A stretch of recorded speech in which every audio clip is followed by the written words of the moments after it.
Voters in Ireland are deciding today if same-sex marriage should be made legal. More than 3 million people are expected to take part in a referendum on whether to amend the constitution to allow gay and lesbian couples to marry. Same-sex marriage is legal in 19 countries worldwide, but Ireland would be the first to decide on this issue by popular vote. If the move is approved, it could mean a huge change for a country where homosexuality was only decriminalised in 1993. The referendum has exposed sharp divisions between communities in this traditionally Catholic nation. It is radically changing our constitution to redefine marriage and the family. Our constitution has the right to marry is linked with a constitutional right to have family. So this is the difference. The government is trying to say it's only about two people saying I do, but in fact it is about the family and changing the definition of the family. I think this is why this referendum, it's not a political issue for us, it's deeply personal. Because deeply personal for the people when the outcome directly affects your life. And joining us for more on this is Dr. Jane Souter. She's the Director for the Institute for Future Media and Journalism at Dublin City University.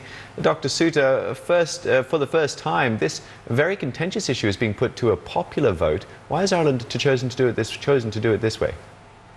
Well, in our constitution, we state what marriage is. Now, we don't say it's between a man and a woman, but the courts have always interpreted it that way. So if the government had just gone ahead and changed the legislation, then it would have been open to challenge, and most likely the courts would simply have said you've got to have a referendum on it. So rather than going through that whole palaver, they just said, look, let's put it to the people first, and then that way we can be sure that when we're enshrining it in the Constitution, it's totally legal.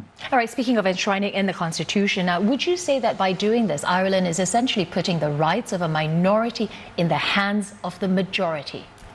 It is, and you know that's obviously problematical, and it's not very nice for my gay colleagues or for other people. So it is difficult, but because we have family in the Constitution, it's what we need to do, and that's why most of the countries have simply done it by legislation. But if we do vote yes, then it really will be a kind of a resounding affirmation that we believe that all people are equal. Well, how progressive is this proposal compared to other existing laws in Ireland at the moment? Well, at the moment we have civil partnership. We've had it for a few years, and in many ways civil partnership is the same as marriage, but it's not protected by the Constitution, and therefore it could be changed by a future more conservative legislature. So by putting it in the Constitution, what we're saying is you're exactly equal, whether you're gay or whether you're straight. So whether you're a man married to a man, a woman to a woman, or a man to a woman, all of your marriages are equal. And by putting it in the Constitution, that's what we're saying. Well, Dr. Souter, if the referendum is indeed passed, do you think this will have any impact on same-sex marriage legislation in other countries? Yeah, it's going to be really interesting to see. Like, obviously, there's a huge groundswell towards same-sex marriage legislation, as you mentioned yourselves in your report there. It's something that's growing. And interestingly, in quite a lot of Catholic countries in Europe, it's growing. Obviously, the Supreme Court decision in America very soon is going to be really important there.